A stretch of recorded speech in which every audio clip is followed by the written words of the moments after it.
This tale is called My Girlfriend Joked That I Should Compete for Her Attention with Her Male Friends While I Paid Her Rent. Before we get into today's video, I need your assistance. We've noticed that the channel's growth is slowing, and subscribing is one of the best ways you can support us. It's fast, free, and helps us keep delivering great content. Your support means everything to us, so let's work together to keep the channel thriving. Thanks a lot. Now, let's get into the video. Alright, Reddit, this is going to be a lengthy one, so please bear with me. I'm a 25-year-old man, and I need to get something off my chest, because honestly, I can't even sleep properly anymore thinking about all this. I met my girlfriend, who is 24, around 4 years ago during a random workshop I took for extra credit in college. It was a marketing analytics class, which was totally dull, but I needed the credits to graduate. I was sitting toward the back, trying to stay awake during the professor's presentation, when this girl sat next to me and whispered, "This is painful, right?" We ended up passing notes, mocking how the professor kept saying synergy every couple of minutes. After class, she actually asked me to grab coffee, which is something that rarely happens to me. To be honest, I'm not ugly or anything, but I'm just an average-looking guy, 5'10", regular build, nothing extraordinary. The coffee date turned out to be great. She was easy to talk to, laughed at my silly jokes, and we found out we had a lot in common. We both enjoyed gaming, although I'm terrible at it, played League, liked similar music, and both hated those pretentious coffee shops that judge you for not ordering some fancy pour-over drink. We started dating pretty soon after that, and it was pretty chill, nothing too crazy. Just the usual dating stuff. We'd go to the movies, grab food at this Mexican joint near campus that had the best burritos, RIP to Jose's Cantina, they closed last year, and binge-watch shows together. She actually got me into anime, with Attack on Titan being our first show together. What made our relationship different from my previous ones was how little drama there was. We barely fought about anything. Sure, we had small arguments over trivial things like what to watch on Netflix or who should pick up the food, but nothing major. No breakups, no time apart, no jealousy. It was just easy and nice. After graduation, things seemed pretty great for both of us. I landed an entry-level job as a back-end developer at a tech company. It wasn't anything fancy, mostly fixing bugs and maintaining old code, but it paid the bills. She got a job at a marketing firm, earning decent money, not a ton, but enough to live comfortably. We both had our own apartments because we agreed it was too early to move in together. I remember my friends were kind of skeptical about how smooth things were going. My buddy Mike kept saying stuff like, "There's no way you guys never fight. Relationships aren't supposed to be this easy." But honestly, it was really that simple. We just got along really well. We had our routines. Wednesday was date night because restaurants were less crowded, and weekends were spent hanging out with our respective friend groups or just each other. We'd text throughout the day, sharing memes and complaining about work, normal couple stuff. I guess I should mention her family situation because it becomes relevant later. Her parents split up when she was in high school, and she's not super close to either of them. They help her out sometimes, but she's pretty independent. My family loves her though. My mom is always inviting her over for Sunday dinners, and my little sister thinks she's the coolest person ever. Looking back, maybe things were too perfect. Maybe we never had any real challenges, so we didn't know how we'd handle actual problems. I don't know, man. Hindsight is strange. The first 2 years were honestly great. We went on a few trips together, nothing big, just short weekend getaways to nearby cities, celebrated birthdays and anniversaries, and supported each other through work stress and family drama. I helped her cope with her dad remarrying someone just 10 years older than her, and she helped me when I was thinking about switching jobs. What I'm trying to say is everything was normal. Like, boring normal, but in a good way. We were just two people who really liked each other and enjoyed being together. No crazy passion or intense drama, just comfortable happiness. About 2 years into our relationship, my girlfriend started acting weird and distant. She'd space out during our Netflix sessions and scroll through her phone during dinner. At first, I thought maybe she was talking to someone else. Yeah, I know, I'm insecure sometimes. But no, it wasn't that. One night, we were sitting on her couch eating takeout, and she suddenly said, "I hate my job." She had complained about work before. Who hasn't? But this was different. She started crying, saying she felt like she was wasting her life making PowerPoint presentations for clients who didn't even read them. Turns out, she'd been watching a lot of YouTube videos about being your own boss and following your passion. Yeah, I know how it sounds now. She had this whole plan to start her own media company. The way she explained it, she wanted to help small businesses with their social media and content creation, but in a more genuine way than big agencies do. I remember she had a Google Doc that was about 50 pages long, with plans and ideas. She worked on it during lunch breaks and late at night. There were spreadsheets with projected earnings, potential clients, and even mock-ups of her company logo. She really put in the work. I'll give her that. Her marketing job was paying pretty well, around $65,000 a year, which isn't bad for someone just 2 years out of college. But she kept saying money wasn't everything, and that she needed to make a real impact or whatever. As I said, she'd been watching a lot of those entrepreneur YouTube channels. Here's where I probably messed up. Instead of being realistic and telling her to maybe start it as a side gig first, I went full-on supportive boyfriend mode. I was like, "Yeah, babe, follow your dreams and don't let fear hold you back." Reddit, I know I was saying all those motivational poster-type things because I just wanted to be supportive. She had about $20,000 in savings from working and living frugally. Her apartment was tiny, and she drove a beat-up Honda Civic. Plus, she had this plan to get some small business grants and possibly even investors. At the time, it didn't seem completely crazy. The way she laid it out was using her savings for the first 6 months, and by then, she'd have enough clients to cover basic expenses and, within a year, be earning more than she did at her old job. She even had this whole presentation explaining how the pandemic had made more businesses realize they need a social media presence again. It sounded legit when she explained it. Her parents weren't thrilled when she told them. Her dad especially was like, "You're throwing away a good career for a pipe dream," but I defended her. I was the guy saying things like, "Times are different now, and traditional jobs aren't the only path anymore." God, I sound so naive writing this out. She quit her job about a month after sharing her plan. At first, she was super excited, working long hours, 12-hour days, setting up her website, designing business cards, and reaching out to potential clients on LinkedIn. She even landed her first client, a local bakery that needed help with Instagram. The apartment setup seemed smart at first. She turned her living room into a home office. She got a nice desk from IKEA, one of those ring lights for video calls, and even put up a fancy-looking backdrop for Zoom meetings. The whole girl boss vibe. I started noticing red flags, but ignored them because she seemed so happy. Like how she'd spend hours making TikTok videos about entrepreneurship tips when she barely had any clients, or how she kept buying new equipment, cameras, microphones, editing software, before actually needing them. The biggest red flag I overlooked was when she started talking about hiring her friends from college, people who worked in similar fields, like graphic design, video editing, and content writing. She said having a team would make her company seem more professional. What I didn't realize was that she couldn't afford to pay them properly. This is where things started to get messy.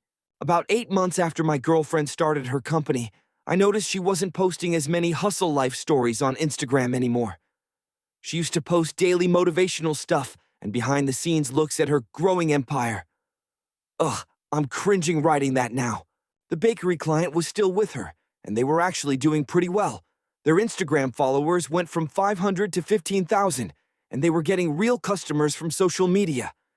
But the problem was, that was pretty much her only steady client. She had a few one-off projects here and there, but nothing stable. Remember those friends she hired? Well, it turns out she was paying them by promising shares in the company instead of actual money. She kept saying things like, "When we make it big, you'll be glad you got in early." Reddit, I know how ridiculous this sounds now, but at the time, I thought it was just normal startup stuff. The first sign that things were really bad was when I went to her place one evening and saw a bunch of overdue bills on her kitchen counter. She tried to hide them quickly, but I saw them. We're talking electricity, internet, and 2 months of rent. She played it off like, "Oh, these just came in. I'll handle it when this big client pays me next week." The big client she was referring to was some local gym that wanted social media management. They had agreed on a price, but after she did the first month of work, they ghosted her and didn't pay a cent. She was too embarrassed to chase them legally because the contract she used was one she found online. I started noticing more signs of trouble, like how she was always buying the cheapest food, literally just rice and eggs some weeks, or how her car was running on empty because she couldn't afford gas. Yet, she still kept buying stuff for her business image. New blazers for client meetings, premium Canvas subscriptions, all that. Then one night, around 11 p.m., she called me crying, like really ugly crying, where I could barely understand her. It turned out her landlord had come by and told her she needed to pay all the back rent, 3 months' worth, or he'd start eviction proceedings. She finally showed me her true financial situation. Her $20,000 in savings were gone, credit cards maxed out, $115,000 in debt. The few clients she had were paying late or not at all, and the business grants she was counting on all rejected her because her business plan wasn't solid enough. The worst part was seeing all the unused equipment, 2 MacBooks, 3 cameras, lighting gear, a podcast setup. Probably $10,000 worth of stuff just collecting dust. She tried selling some of it, but no one wanted to pay much for used equipment. That's when she asked me to help with the rent. She was so embarrassed, she could barely say it. She kept telling me it would only be for a few months until some potential clients came through. She even showed me emails from companies that seemed interested. Like any fool in love, I told her not to worry about money and that I'd cover her rent until things picked up. Her rent was $1,400 a month, which was a lot, but I was making a decent income, $85,000, and living pretty frugally. We talked about her moving in with me to save money, but her whole business setup was at her place, with all the equipment and office space. She said it would look unprofessional to suddenly change her business address. Looking back, we should have just done it anyway. What really gets to me now is how she never considered getting a part-time job or going back to a regular job. Every time I gently suggested it, she'd get defensive, saying things like, "You don't believe in me," or "I've come too far to give up now," even though too far meant being deep in debt and depending on her boyfriend to keep a roof over her head. But you know what's really dumb? I actually felt proud of her for not giving up. I thought she was being brave and persistent when, in reality, she was just being stubborn and prideful. I even bragged to my friends about how dedicated she was to her dreams. After I started paying her rent, things fell into this strange routine. The first few months weren't too bad, to be honest. She seemed more at ease without the landlord stressing her out, and I convinced myself that this was just a temporary thing, a quick money fix. Just to break it down for people who were asking in the comments, my take-home pay after taxes was about $5,000 a month. My rent was $1,100, car payment was $300, and other bills totaled around $500. So, paying her $1,400 rent didn't crush me, but it definitely meant no more saving or buying anything extra. During this time, she actually got a few more clients. A local furniture store wanted weekly Instagram posts, and a small tech startup needed help with their LinkedIn presence. The money wasn't great, around $2,000 to $2,500 a month total, but she used it all on business expenses. Her apartment became this strange blend of home and office. The living room had a professional setup with the backdrop and lighting, but there were instant ramen packets hidden behind the camera. Her bedroom was full of Amazon boxes filled with random business supplies she called essential equipment. This was also when her friends started coming over more to work. There were 3 main ones. Jake, a videographer guy who always wore those hipster beanies. Mike, supposed to be the graphic design expert, but spent most of his time playing games on his laptop. And Sarah, a content writer who mainly scrolled through TikTok for inspiration. They'd show up around 10 a.m. because, creative people don't do early mornings or whatever, and they'd just hang out. Sure, they did some work, but mostly it was them ordering DoorDash and chatting about how they were disrupting the industry with my rent money. At first, I'd stop by during lunch breaks, and it felt weird seeing them all sitting around in my girlfriend's apartment that I was paying for, eating takeout that probably cost more than what they were making, acting like they were running some Silicon Valley startup. The dynamic was strange from the start. My girlfriend was technically their boss, but they acted more like a group of friends hanging out, which I guess they were. But shouldn't there be some professional boundaries when you're running a business? I started noticing little things that bugged me, like how they'd all go to the gym together during lunch breaks for 2 to 3 hours, or how client work would be delayed because they spent the day brainstorming, which often looked like watching YouTube videos and gossiping. My girlfriend kept saying they were building company culture.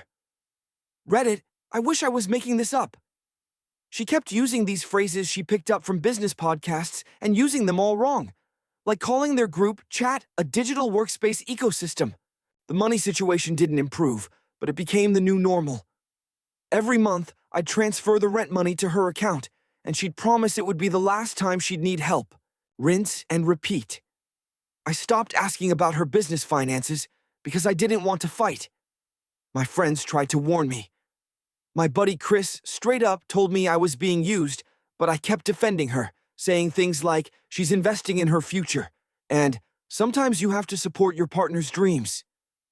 I was that guy, the one everyone feels sorry for, but he doesn't see it. The worst part is, I actually believed we were building something together. I thought once her business took off, we'd look back at this time and laugh about how we struggled. We'd joke about the time I had to pay her rent at dinner parties or whatever. I even started turning down things I wanted to do because of the money. I canceled my gym membership, stopped going out with friends, and kept wearing my old clothes even though they were getting pretty worn out. Meanwhile, she was buying new business casual outfits for client meetings that rarely happened. This is when things started to get really bad, like the kind of bad where you know something's wrong, but you keep telling yourself you're just being paranoid. It all started with the gym. My girlfriend used to go maybe twice a week. Normal stuff. Then, suddenly, she started going every single day, sometimes twice a day. Yeah, being healthy is good, but this felt different. She'd skip our phone calls because she was at the gym, miss date nights because of workout sessions with the team. Quick note, when I say the team, I mean Jake and Mike. Sarah stopped showing up as much because she got an actual job, smart girl, but Jake and Mike were always there. Always. The texting started getting weird too. We used to text all day, stupid memes, random thoughts, complaining about stuff. Normal couple stuff. But then it turned into, "Hey, want to grab dinner tonight?" And then her reading the message 3 hours later with, "Sorry, was busy with work."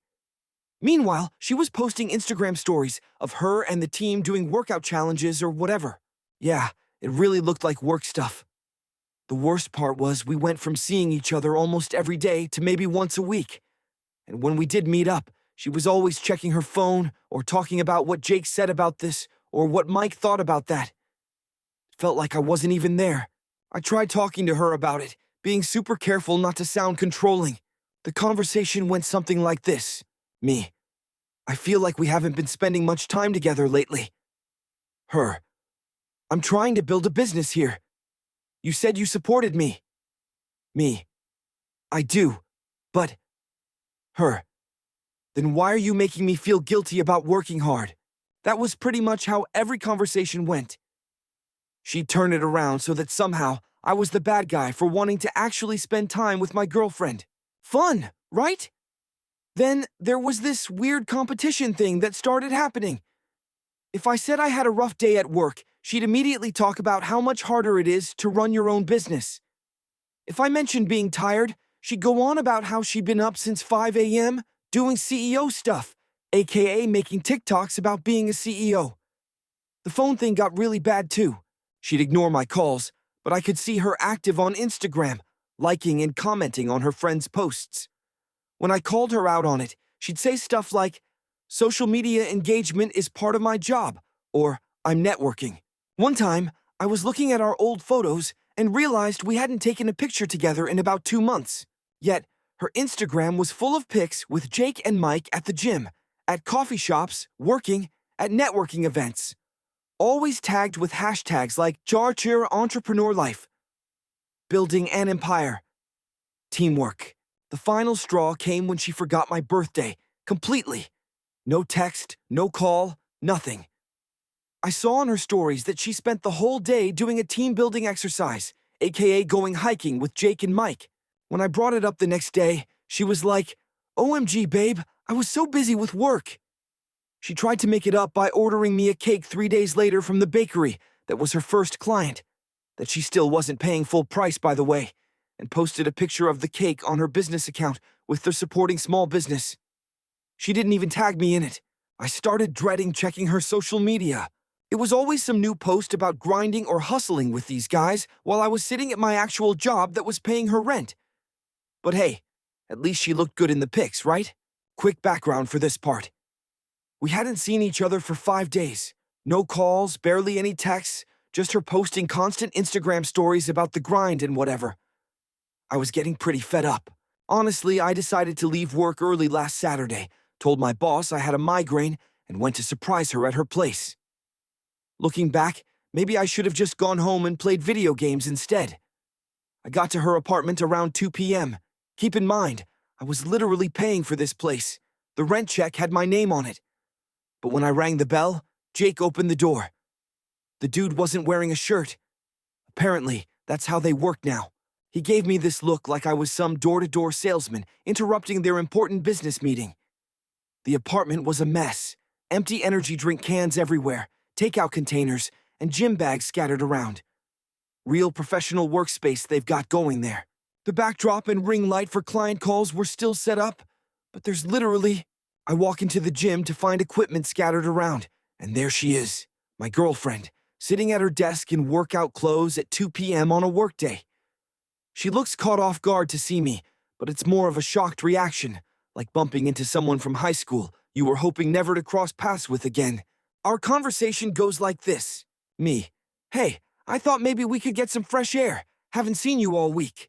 Her: "Oh, I'm kind of in the middle of something." I look around and literally, no one's busy.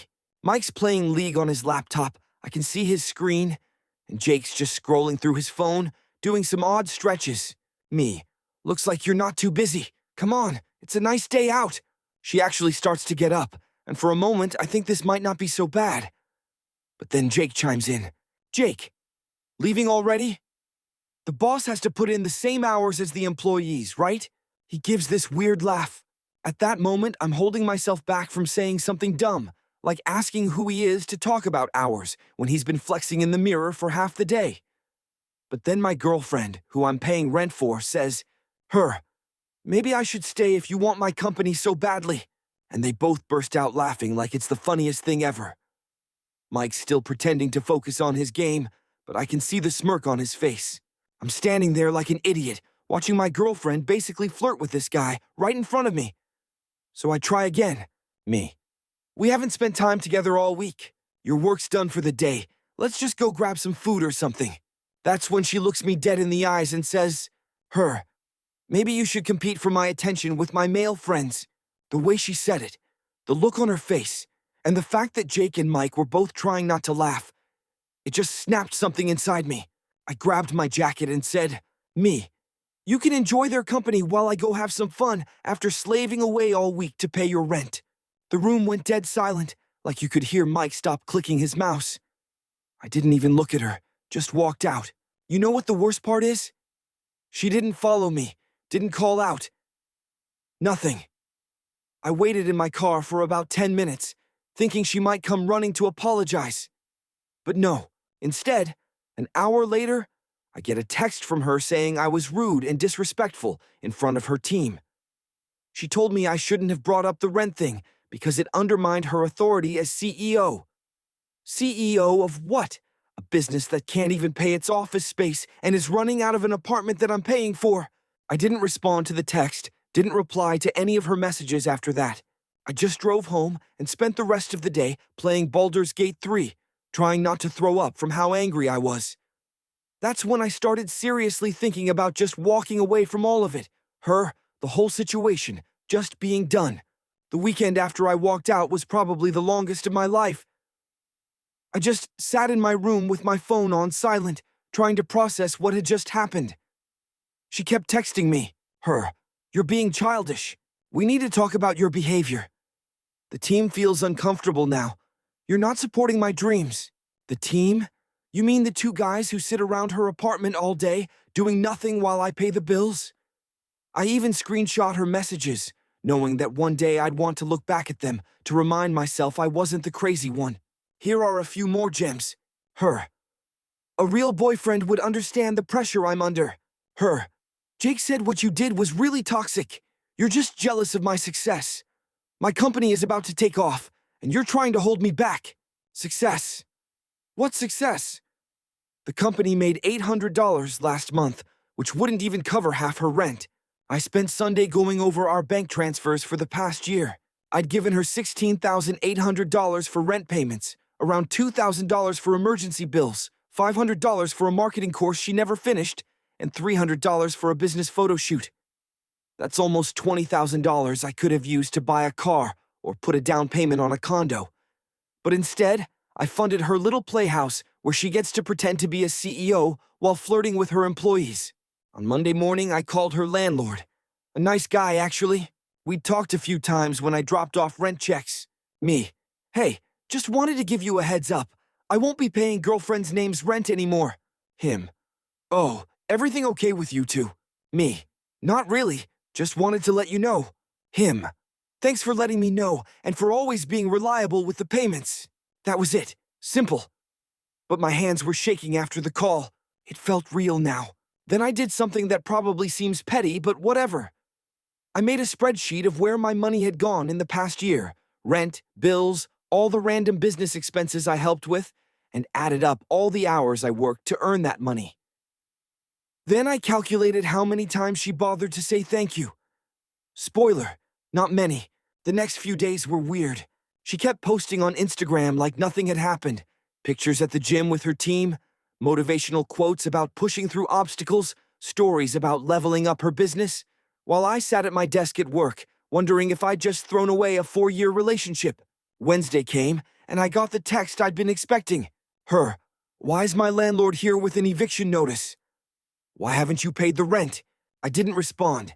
She called, and I didn't answer. More texts followed. Her. You can't do this to me. My business is based here. What am I supposed to tell the team? This is going to ruin everything. Then the threats started. Her. I'm going to tell everyone what a horrible person you are. My lawyer will contact you. She doesn't have a lawyer. Her. You're legally responsible for my rent. I never signed anything. I blocked her number, her Instagram, her email, and started blocking all the random accounts she made to contact me. Her friends started messaging me too, most calling me names, saying I'm trying to sabotage her business. One of her college friends even messaged me saying she understood why I did it, but that just made me feel worse. Jake and Mike both sent me long messages about how I destroyed a woman-owned business and revealed my true colors. Funny how they're so concerned about the business, but not concerned enough to get real jobs and stop mooching off me. The hardest part? A tiny part of me wanted to give in, send the rent money one last time, tell her we could work it out. That's what 4 years of loving someone does to you. Makes you think about doing stupid things, even when you know better. But I didn't. I sat there looking at my bank account, with the rent money still in it, and felt nothing. Just emptiness. Okay, this part's tough to write. It's been a few weeks, and my hands still shake typing this. After a week of ignoring her messages, I thought maybe she'd gotten the hint. The eviction process had started. Her landlord works quickly, and I figured she'd be too busy with that to bother me. Wrong. It was around 11:30 p.m. on a Thursday. I remember because I was in the middle of a league match when I heard pounding on my door. At first, I thought it was my neighbor. His car had been broken into last month, so sometimes he gets paranoid and checks on everyone. But no. It was her. I have one of those chain locks on my door, thank God. So I opened it just a crack to see what she wanted. As soon as she saw me, her face twisted with rage. She started screaming about how I ruined everything, how her investors were going to pull out because she was losing her office space, how her team was going to quit, how I destroyed her dreams. I tried to close the door, but she stuck her foot in the gap. Then she tried to force her way in, physically pushing against the door while I held it shut with the chain. Some of the things she said. Her. You think you can just walk away after what you did? I'll show everyone what kind of person you really are. You're going to regret this. She tried to reach through the gap to grab me, and her nails actually scratched my arm. I still have a mark. That's when I got really scared. I backed away from the door and told her I was calling 911. She kept screaming and banging for another 15 minutes. My neighbors definitely heard everything because I got texts asking if I was okay. Finally, she left, but not before yelling that it wasn't over. I spent the rest of the night sitting on my couch with a baseball bat next to me, unable to sleep, checking the windows to make sure she wasn't trying to get in another way. The next day, I got messages from Jake and Mike saying I pushed her to snap by cutting off her funding. Yeah, because that totally justifies trying to break into someone's apartment and assault them. I installed a Ring camera the next day and got better locks. My neighbor, a cool old guy who lives alone, said he'd keep an eye out for her car and call the cops if he saw her around. The really messed up part? This was the same girl who used to bring me soup when I was sick, who cried over dog rescue videos, who I thought I was going to marry. Looking at the scratches on my arm, I realized I didn't even know who she was anymore. The girl I fell in love with would never try to physically hurt someone. But I guess that's what happens when you enable someone for so long. They think they're entitled to everything you have. Strange things kept happening after that.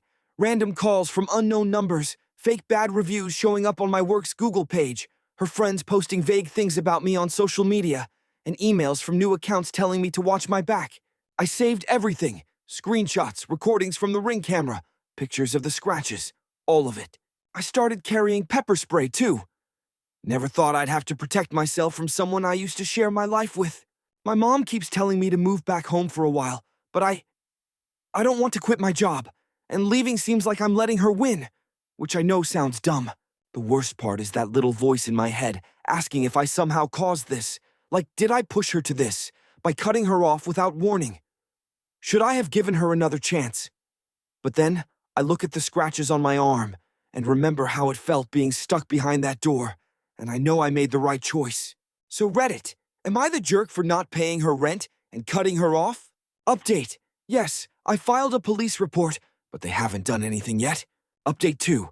My lease is up in 4 months, but I'm already looking at other apartments. Update 3. Stop messaging me, telling me I should have fought back. I'm not going to hit a woman, even in self-defense. Final update. This is the last update on this whole mess, and honestly, I wish I had better news. But life isn't like a movie where everything ends perfectly. Remember how I said she was following me? Well, it only got worse after the apartment incident. She started showing up everywhere, and I mean everywhere, sitting in her car outside my work, following me to the grocery store, showing up at the gym I go to, waiting at the coffee shop near my apartment. At first, I thought maybe I was just being paranoid, like it was all a coincidence, but my friend Kevin, absolute legend by the way, helped me document everything. We started taking different routes to work, and sure enough, there she was, following the same exact path. We figured out her routine. She parks near my apartment at 7:30 a.m., follows me to work at 8:15 a.m., sits at the cafe across from my office at 9 a.m., follows me home at 5 p.m., and then just sits in the park near my neighborhood until late. It felt like having a constant shadow. I started going everywhere with friends because I was too scared to be alone. I even had to explain to my boss why I kept looking over my shoulder during lunch breaks. Then came the confrontation. I decided to face her, with Kevin and another friend there for support.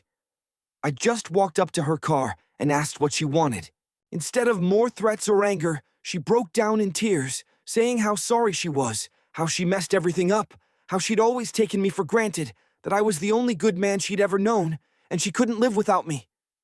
The old me might have felt bad and considered giving her another chance, but all I could think about were the scratches on my arm and how terrified I felt that night at my door.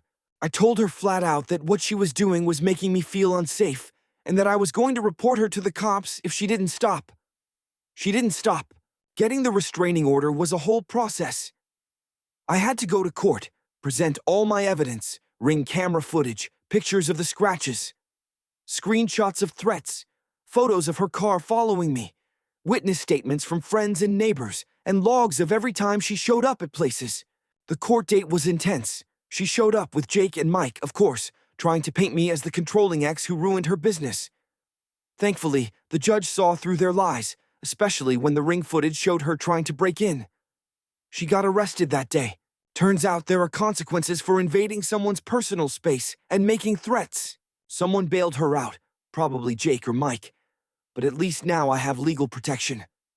I'm moving apartments next month. I found a place across town with better security, underground parking, and I told my job about the situation, so they're letting me work remotely 3 days a week. The whole thing still feels surreal. How did we go from planning our future to me needing legal protection from her? How did my girlfriend of 4 years become someone I'm afraid of running into? Some updates on other things. Her company is basically done. She got evicted. Jake and Mike finally got real jobs. Most of our mutual friends picked sides, and most of them went with her. I'm in therapy now. Probably should have done this earlier. The therapist says I have trust issues now, and it'll take time to process everything, but that's okay. She also says I need to forgive myself for not seeing the red flag sooner. I still catch myself checking the Ring camera alerts on my phone. Still get nervous when I see a car that looks like hers, and sometimes I still have trouble sleeping.